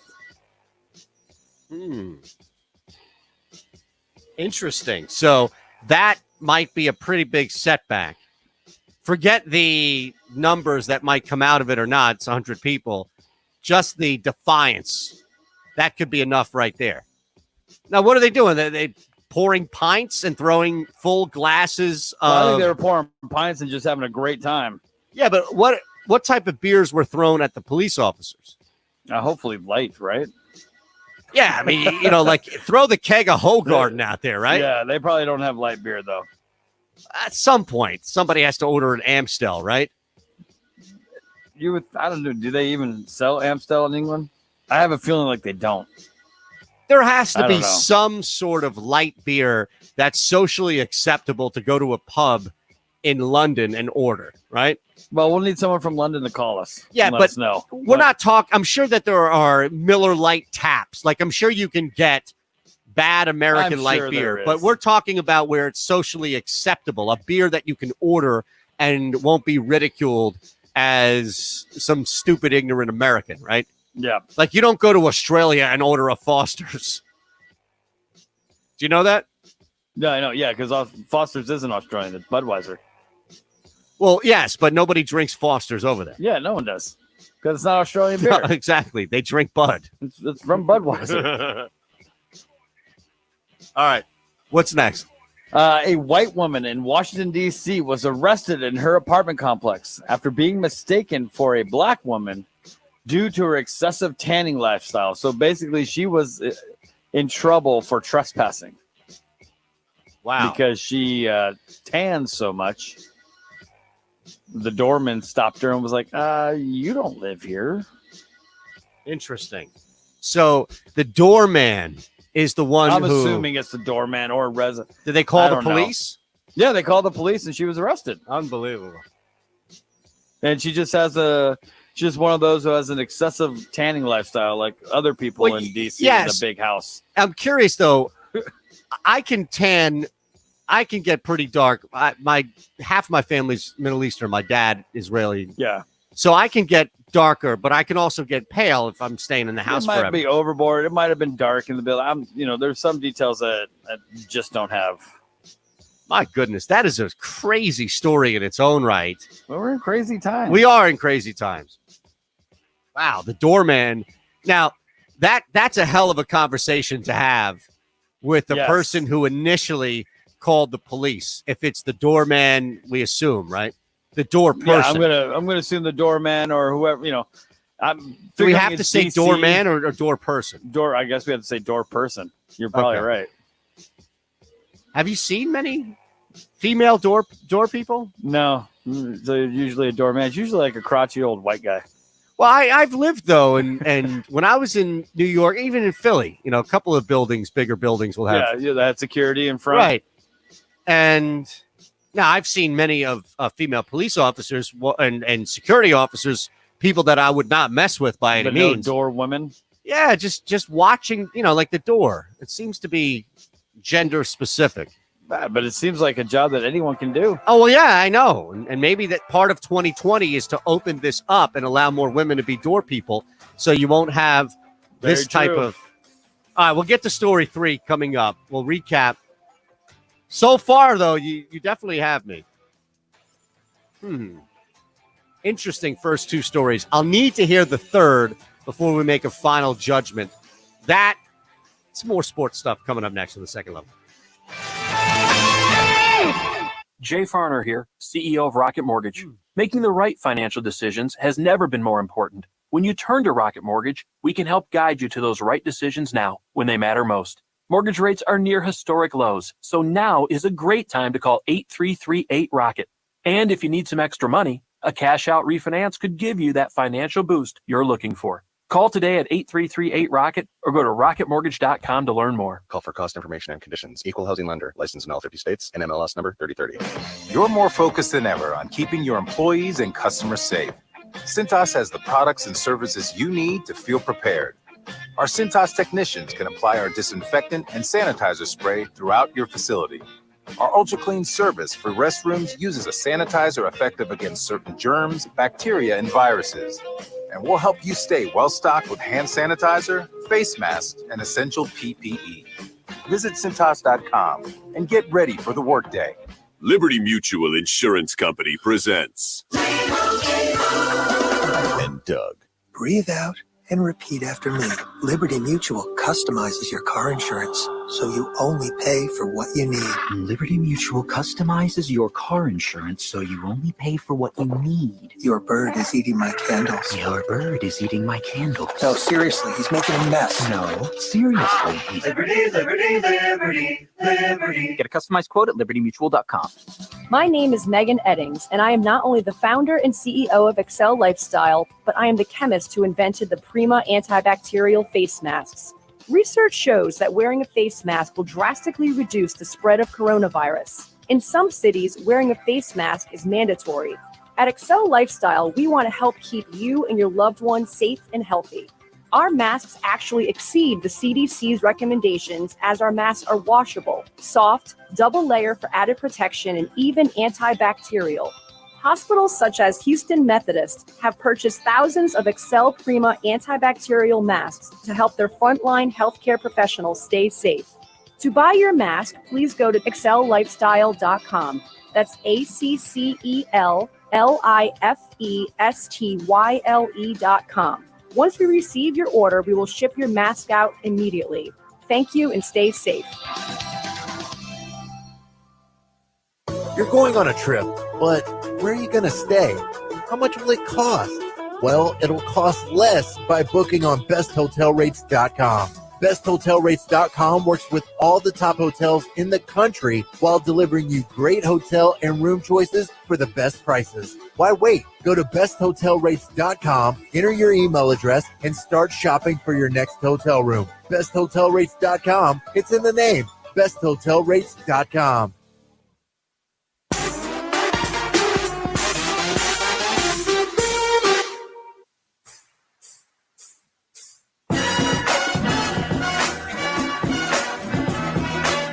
Scratching beneath the surface. It's the second level, presented by Rocket Mortgage by Quicken Loans. From the O'Reilly Auto Parts Studios, here's Eitan Shander. So we've got a carryover here. The first 2 stories, fake news, were done. We've got the third story to get to. Second one, a case of, I don't even want to say mistaken identity, because that implies that the other person should have been kept out, whoever that doorman thought. It's just a terrible example. Maybe it's just a case of, we don't have any African Americans living in our building. What are you doing in here? I don't know. Yeah, I think it's more that. No. You don't live here. Yeah, Never seen you around these parts before. Exactly. So therefore, you can't come in. And story 1 was pretty believable as well, I must say. All right, let's hear story 3.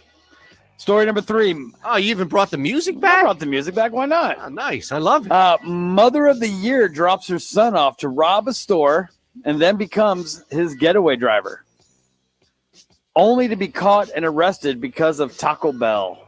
Wait a second. How did that happen? Well, apparently he used to work at a Taco Bell.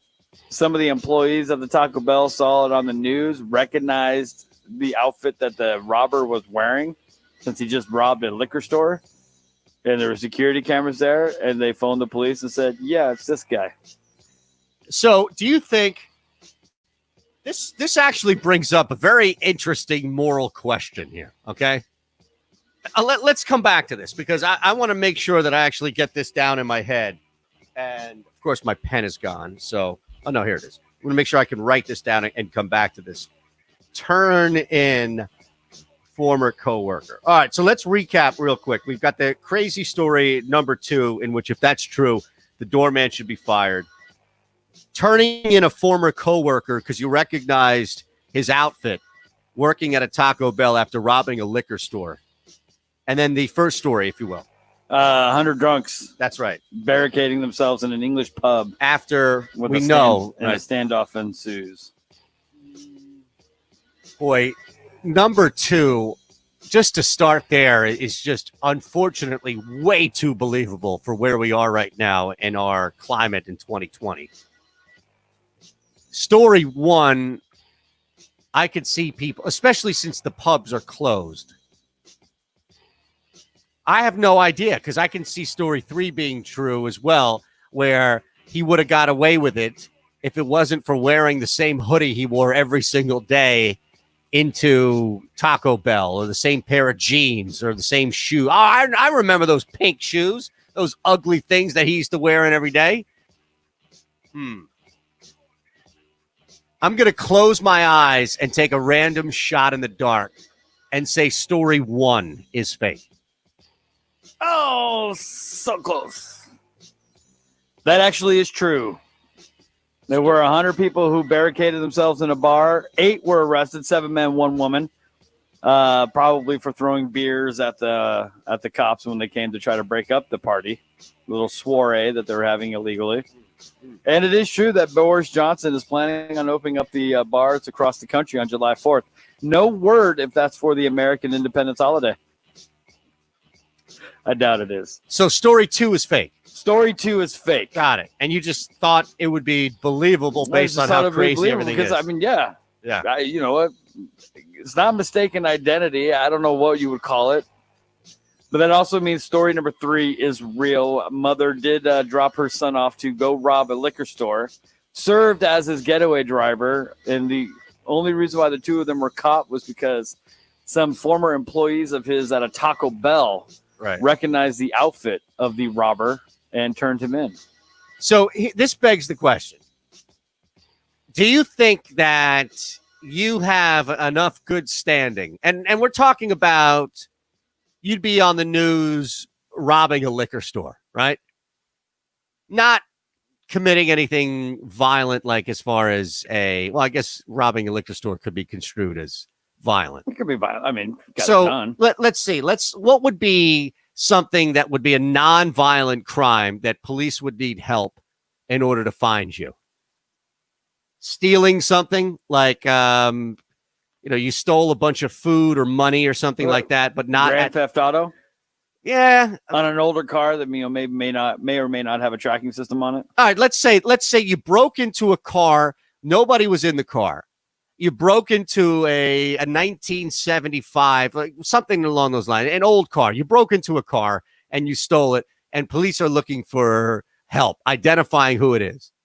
And up pops a sketch, or up pops a grainy picture, and there is that coat that Ron Culver wore every single day into work, so that anybody who has worked with you physically in Houston would know, oh, yeah, that's it. Now, you no longer work there, let's say in this hypothetical. Do you think that you have enough good standing with your coworkers that nobody would take to the local police department and say, I know that guy, I used to work with him. Because I think that factored in, make no mistake, I think that factored in to this guy getting dimed out by former coworkers at the Taco Bell. If you are a model citizen, and again, a lot of it depends on the crime, right? If you're out there beating somebody or even worse, then sure, I don't care how great of a person you were when we worked together, you should be dimed out. But you really have to look at this and ask yourself, how much of a pain in the neck was this person who actually got in trouble? That would be, I think, the biggest part for me, by all means. I just think it's funny, too. I mean, mom was running the liquor store, or mom robbed the liquor store, or mom was the getaway driver for the liquor store. I'm sorry. Like, how much money can you actually get from a liquor store? Not much. Yeah. Not much. I mean, you're better off stealing the liquor and then reselling it. Yeah. Well, I just watched something during the break about this guy. I can't remember who it was. It was just being interviewed, and he was talking about how he kept buying these this one toy from a Dollar General. Is that right? And then he would take that toy and return it at a Kmart. So he'd buy it for like $1 or $2 or something like that, and then return it at a Kmart for $5 to $10. Unbelievable, isn't that? Yeah, I'm just like sitting there, like, how is that possible? And then you're bragging about it all these years later. You know, Yeah. after the statute of limitations, you can't Right. get touched anymore. I'll tell you what I did. Seriously, at that Said he point. made like $4,000 or $5,000 off doing stuff like that. Total? Yeah. That's not really worth it, is it? Well, I mean, if you're doing it over time and that's not your main job, I have no idea. Hey, we should bring this up and not one for the road it, because we have a couple of minutes to talk about this. Did you see this new story about Ben Roethlisberger? Yes. Okay. So we'll talk about that in a minute, but we have to remind you that Blue Emu is back. And I love this. Last time we had Blue Emu with us, I had a couple of jars, loved it so much that I went out and bought more of it.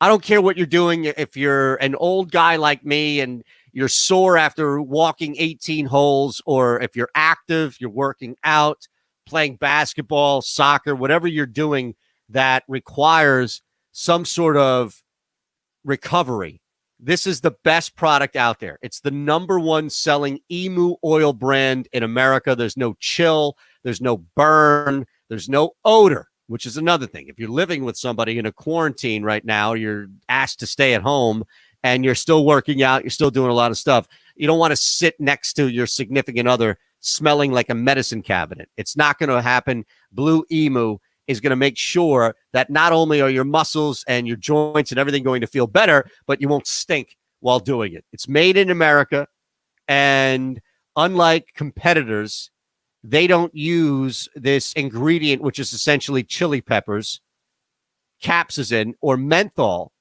which is that ingredient responsible for the cold sensation. So you know what's inside, you know what you're getting, and I maintain this is the best way. That's it. Try it out. I promise you it's going to work. It's worked for me. I had multiple shoulder, wrist, wherever it was, knee. You could rub it on it, muscle, joint. It's going to make it feel incredibly better. And the best part about it is you know it's going to work, how fast it works, and you don't have to wait for any burn or odor or any of that chill to come in to remind you that it's working. And the best part about it is you can use it to recovery, and you won't stink. Blue Emu, I recommend you go get a bottle now at Shander Show, twitch.tv/Shander Show. The second level, mentioned the story here with Ben Roethlisberger. He recently opened up about his major addictions, alcohol and pornography. He spoke at an event called Man Up Pittsburgh and said those addictions made him, quote, not the best husband or father. He served a 6-game suspension, we know, after being accused of sexual assault. That was the one of 2 times in which he was accused. And now I see that there is this growing conversation about trying to match those 2 addictions. Like, why do we have to put a hierarchy on everything, right?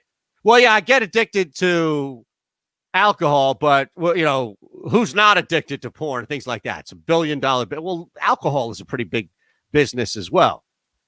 I don't know. Is this, do you think this puts more pressure now on Roethlisberger, who has come out and is predicted to be the comeback player of the year, predicted to have a bounce back season? I don't see it. I don't buy into any of that, especially from a betting standpoint.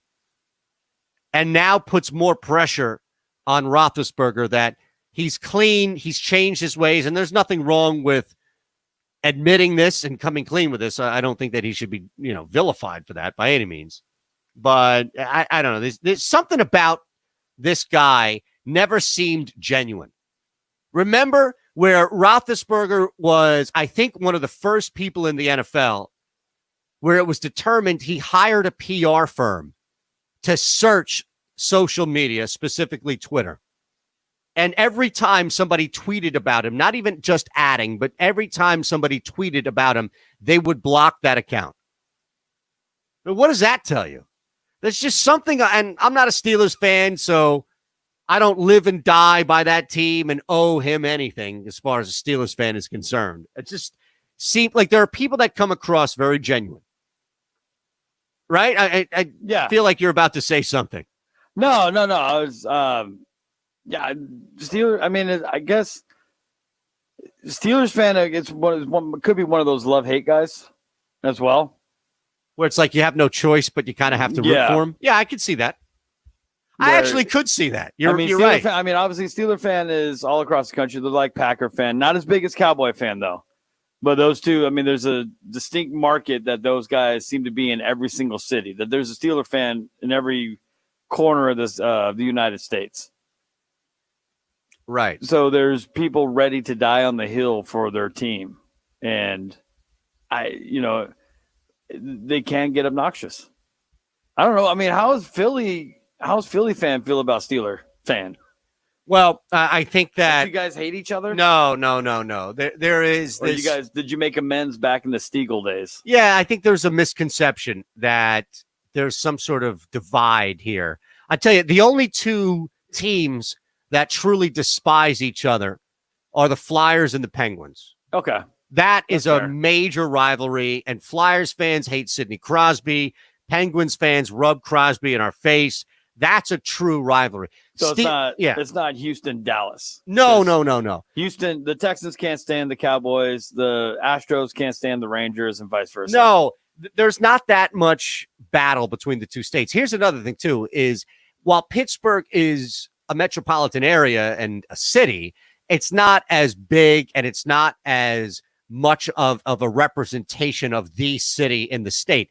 So there isn't any real jealousy from Philly to Pittsburgh, and nor is there any really vice versa.